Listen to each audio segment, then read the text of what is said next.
Well, we can make some Winny bread. The ingredients are good organic flour, salt, water, love, and heat. A few nuts, a little bit of omega-3, a linseed, a bit of sunflower, the pumpkin, as you can see, all measured out with great precision. Seawater is even better. If you're on the boat, you don't bother with salt. You just pump in a little bit of seawater, providing you're not in a polluted harbour or anything like that. Mix it up. And traditionally in Ireland, when they bake bread, they would put the cross on it. Me, because I'm a New Age Baha'i, I put the sign of B, meaning there. Talking about the 3 levels of reality.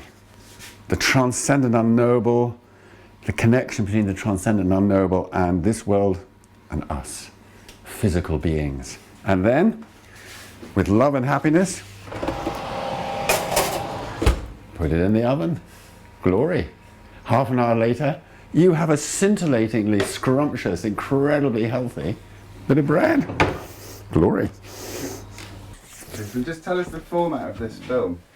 So, we chose 10 pictures to sort of like mark the 10 decades which Winny has been in the family. And each picture, of course, tells a story. Winny, where did we store them? Can you remember? Winny.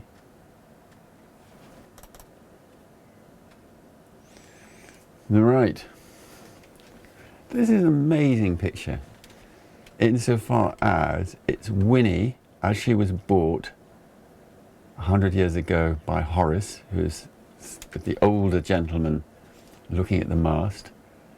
Behind him is my father, Michael, and his 2 sisters, Noreen and Barbara. And just in front, tinkering with the sails, is Jimmy, the wonderful, wise seafarer who taught my father all his sea skills and skippered Winny for the first 10 years of his life, or thereabouts. Horace is inspecting the mast. Is he thinking, is this mast need replacing, or is it good for the time? Jimmy's just hanking on the sail, making sure that everything's not going to go AWOL if Winny's taken out in a blow of wind. And there's Michael and his 2 sisters. They're probably wondering whether this harbour is great for conger eels, and sometimes you catch massive conger eels in Helvick Harbour. They're just probably wondering whether there's any big conger eels sort of fluttering around under the water there. This is the great matriarch of our family, the Countess of Desmond. Mighty lady, reputed to have lived till she was 160 years old. Planted a tree with Sir Walter Raleigh in the 1600s. Died as a consequence of trying to pick fruit from that tree about 100 years later. And later on, one of her scions is the person who built Germana, the house which we're going to have to celebrate in this one here, this man here. William Villiers, Viscount Grandison, eloquent, well-educated, beautiful soul, sadly addicted to gambling, but luckily he didn't gamble away his total inheritance, but very civilized in every other respect. This is my grandfather Horace in Helvick Harbour. He's a thinker, a dreamer, slightly eccentric, always got ideas. Some of them work, some of them don't. Loved Helvick. This is the place he chose to be buried. Horace was brought up in Dramana, surrounded by incredibly well-tended gardens. He was brought up in the Victorian era, very strict social conventions were applied to everyone. Everyone knew their place. And Helvick was this magical, mystical, dreamy, marginal lands down by the sea where everything was full of stories and the landscape was full of magic. And so this is the place where the Dramana children could leave their social conventions and just gallop wild on the sandy beaches and go and fish and go and learn and feel the magic of that part of the world. And Horace obviously liked it, and Michael just found it. He just saw the qualities of the people there, and he saw the qualities of the people in the big house, and he just realized that it doesn't matter. The social hierarchy is totally unimportant. What is important is how people are in themselves and with their skills, and how they apply their skills and how they relate to other people and all that. So that informed Michael's view of life, it informed my mother's view of life, and it sort of informed my view of life as well. You don't look at the outside, look at the inside. Where are the special qualities? Where is the goodness? And I think Michael learnt that by living in Helvik, being taught his sea skills from Jimmy Greaves, and yeah, good learning. Next image. That's my father in the 30s, played the accordion. There's the Winny sailing along. He's clearly in a happy mood. Maybe he's looking at one of his female friends with affection, and maybe she's looking at him with affection and enjoying his prowess. Winny, one time Admiralty powder boat, then commercial lobster boat, and now she's a pleasure boat. She's a yacht, a rough and ready yacht. And there's my father, rather than pulling lobsters, playing his accordion and impressing whoever's listening. So the next image is the 40s, and that is an image of the wise Jimmy, and he's on the Winny, and they're just sailing into Helvik Harbour, and with him is my Aunt Barbara, sailing the boat in to Helvik. Calm day, and he's just going to turn to port there and go drift alongside, and Aunt Barbara, the great warrior, looking very calm. Her son Mikey looking a bit concerned, and Anne's got eyes only for Jimmy, so that's nice. This is 10 years later. We're in the 50s now. It's 1957. My father takes me down. I'm a 7-year-old little lad. He takes me down to Helvik to show me, to Dramana, to show me the house and to show me the place where he spent so many glorious summers, loved very much. And he introduced me to Jimmy, and Jimmy now is clearly got a lot older. My father was delighted to introduce me to him. You know, he still had another 10 years or so of life to live, but he was much older then. He was in his retirement. Michael by this time was an economic immigrant and moved to the north of Ireland, and so this was Helvik, and all its magic was only a place which I visited occasionally. So I didn't have his experience, but he wanted to tell me probably how it was for him a little bit, in as much as he spoke about these things. He was very fond, very, very fond of Jimmy. He carried his coffin when he died some years later. So there was a great affinity or a great affection from my father towards Jimmy.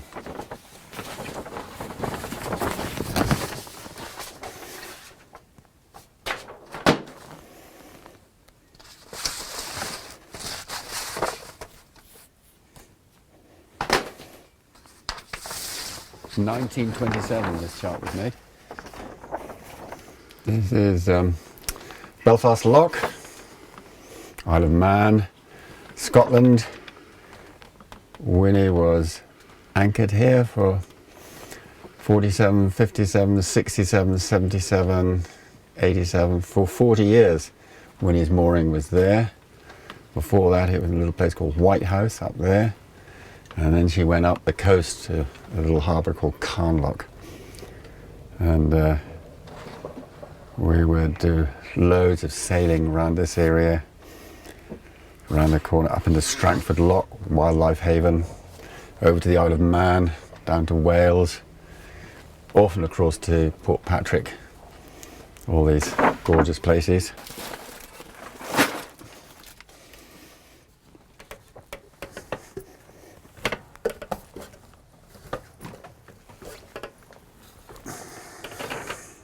So here's the 60s. By this time, two things happened which were very fortuitous. My father, who had inherited the Winny and the Knickerbrand Company, which was the insecticide company, the Knickerbrand, was making good money in the 60s. And at the same time as it was making good money, Winnie was discovered to have serious rot in her stern post, and if the rot in the stern post, that holds the whole of the after end of the boat together. As that goes, you've got problems. So by this time, Winnie was 70 years old, you know, so big decision. What was Michael going to do? Was he going to scrap Winnie and get another boat, or was he going to renovate her? And after lots of considerations and lots of things going in Winnie's favour, he decided to renovate her. So Winnie spent 2 years in the shed, been stripped down to her ribs really. A new stern post was fashioned and put in, a new stem was put in, all the timbers were made good, the keel was made good, a new cabin top was put on. In fact, Winnie was rearranged during this refit, and she developed the centre cockpit, and the old cockpit became an after cabin, and Winnie became a much greater boat. And the first big journey we did after the refit was to sail to Norway. And this is Winnie near a magnificent waterfall. I can't remember, up the Hardanger Fjord or something like that. I can't remember where. Winnie sailed beautifully, and all the engine worked and everything worked. In terms of Winnie, usually nothing worked. We had a glorious 3 weeks sailing out and coming back, or thereabouts, and discovering. And Helvik is clearly a Nordic place, and we went to Norway, which is a Nordic place. So Winnie was exploring her Viking ancestry or connections or whatever. Righty ho.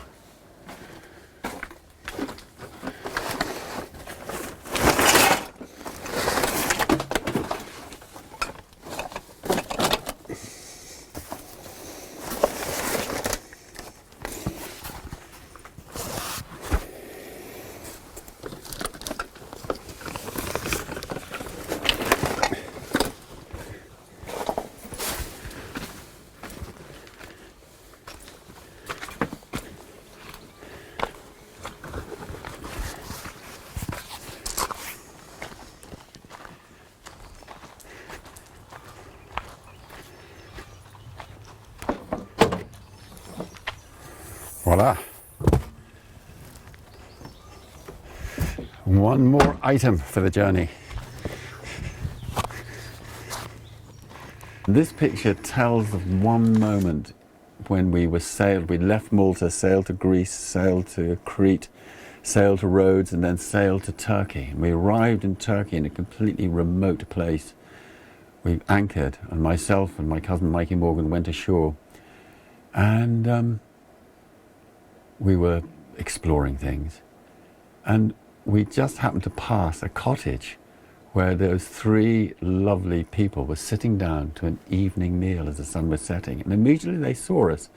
Although Mikey was clearly a bit hairy, and I was probably looked a bit odd as well, that didn't come into their thinking. Immediately they beckoned us, of course, and we were sitting down on their carpet in front of their house with the setting sun, and we were drinking cups of tea, and we didn't have one word in common, but we just laughed and signed, and we indicated they should come and visit us the next morning. And so they came down with gifts of honey the next morning, and we gave them gifts of condensed milk, which they absolutely loved, and we loved their honey.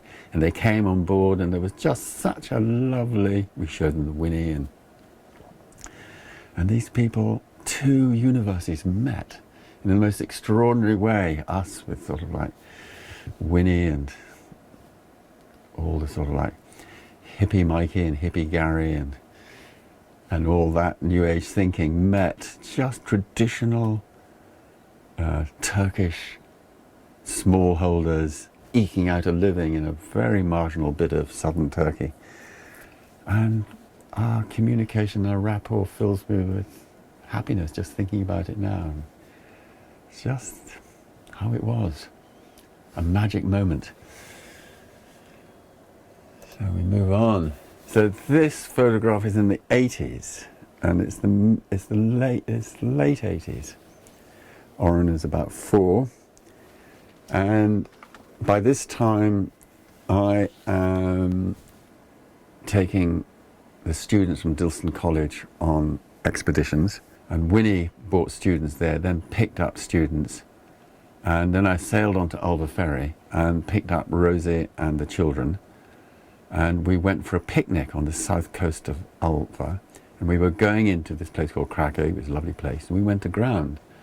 And we went aground on a falling tide, so everyone had to get off the boat. So we got off the boat, and we went ashore, and the students and everybody, and we took provisions ashore. We were like shipwrecked, and we built a campfire, and we cooked sausages, and we explored the area, and we had to wait 6 hours before the boat would come up again. A glorious moment.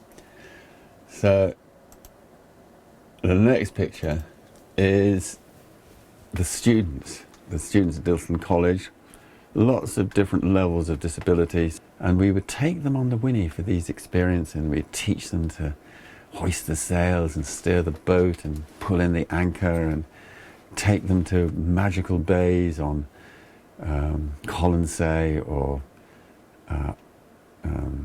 Tinker's Hole. It was always midsummer, and the light was amazing, the days were so long. And then the adventure expeditions became like fabulously complex.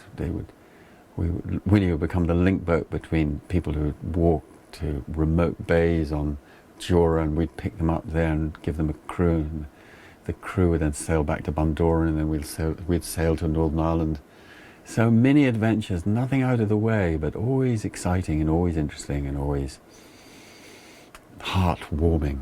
Activity petered out really because other people who were also doing expeditions at that time, there was one big occasion down in Devon where people died, and everyone got very concerned about adventure expeditions and everything like that, and health and safety regulations then kicked in big time. And in order to bring Winny up to regulation standard, it would have cost a fortune, and since I was taking them on the Winny for love rather than for remuneration, I couldn't justify the expenditure, so then Winny dropped out of that particular adventure equation. There's the glorious west coast, Donegal. Winny be coming round there, heading round down to Inishbofin, and then we go, good.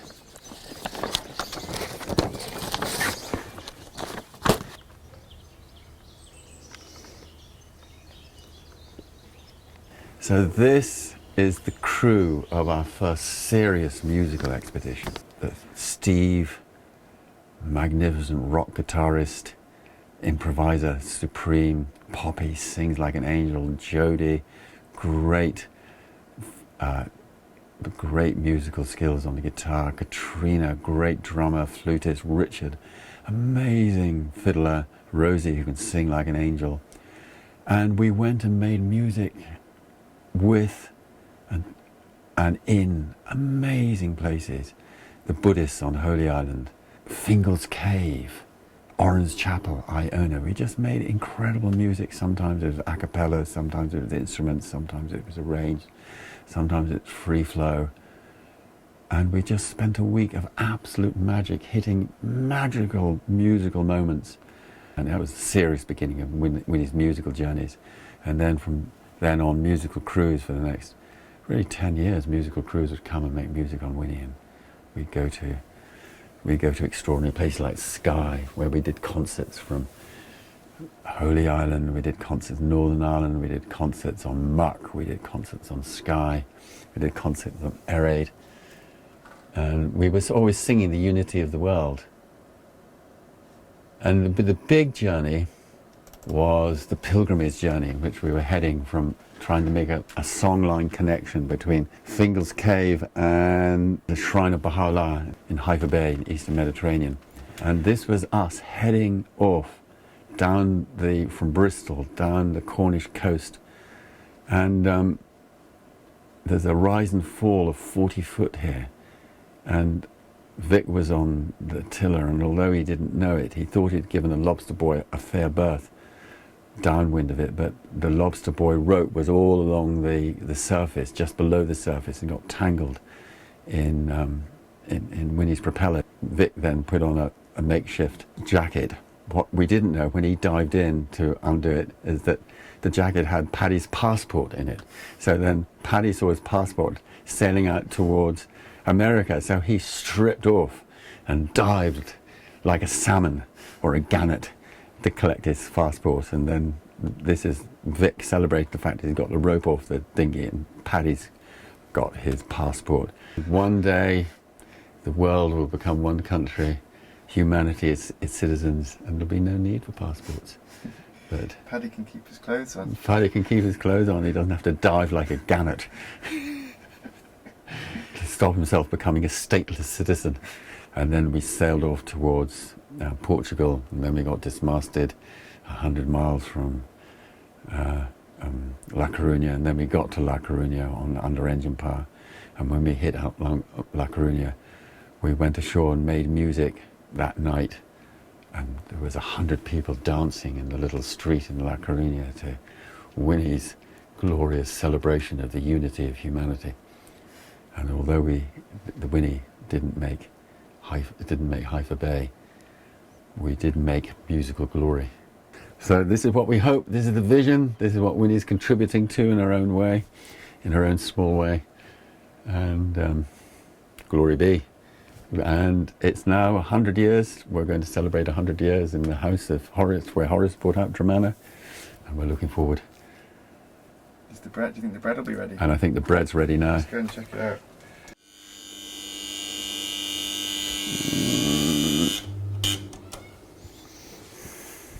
I reckon, well, pretty good.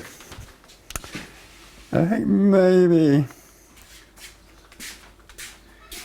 yeah, that'll do. Of course, the secret of Winnie bread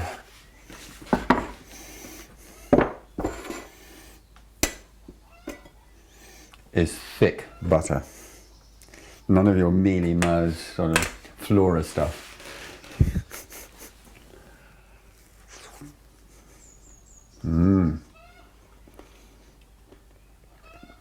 It's pretty good.